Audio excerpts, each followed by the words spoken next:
95% de maladies entériques aujourd'hui sont dues à la qualité de l'eau que nous consommons. Les amis, bonjour. Aujourd'hui, je vais vous parler un peu de la qualité de l'eau. Comment doit être l'eau que vous devez consommer pour être toujours en bonne santé. Parce que la plupart des maladies entériques, c'est-à-dire les maladies qui touchent le ventre, sont dues à la qualité de l'eau que nous consommons. Certains vont consommer de l'eau de forage. Déjà, dans les villes de Douala, Yaoundé, nous avons remarqué une multiplication anarchique des forages.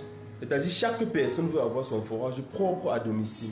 Or, cela est très mauvais pour la qualité de l'eau. Parce que vous devez savoir, un forage, c'est creuser un trou pour obtenir de l'eau du sous-sol.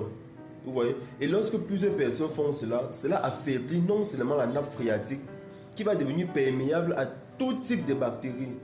Salmonelle, Escherichia coli, Shigellose par exemple. Vous voyez?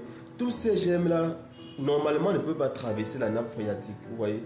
Mais lorsque plusieurs personnes vont se voir creuser des forages, vous voyez, cette nappe phréatique qui est imperméable à tous ces germes-là va s'affaiblir et donc désormais va laisser passer toutes ces bactéries-là. Et laissons croire que certains creusent des forages en dessous des toilettes. Vous voyez, les toilettes sont en haut, on creuse le forage en dessous. Vous voyez, ce qui fait que la qualité de l'eau que vous allez consommer, ça ne serait pas une eau potable. C'est de l'eau, mais ce n'est pas de l'eau potable. Parce que à l'intérieur de cette eau, si vous faites une analyse microbiologique, vous allez vous en rendre compte qu'il y a des pléthores de bactéries à l'intérieur. Eh bien, certains ne vont pas comprendre pourquoi la récurrence des maladies entériques chez eux, le mal de ventre aujourd'hui, demain, et pourtant tu n'as rien mangé de dangereux. Alors, c'est la qualité de l'eau que tu consommes. Un forage doit être bien traité. Lorsque vous avez les moyens pour creuser un forage, rassurez-vous également d'avoir les moyens pour traiter cette eau. Peut-être la fréquence peut être une fois par semaine, la fréquence peut être une fois par mois, mais toujours est-il qu'en fonction de la qualité du traitement que vous appliquez à votre eau, elle doit être régulière. Et ça, c'est ça qui doit vous protéger des maladies entériques.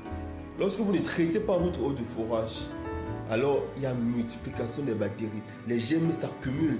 Et lorsque vous allez boire cela, bienvenue la typhoïde, bienvenue les indigestions, bienvenue le mal. Vous voyez, tout ça là, à cause du forage. Surtout que certains prennent le forage à la légère. Ils se disent, ah, c'est juste un trou. Non, non. Le forage a des caractéristiques.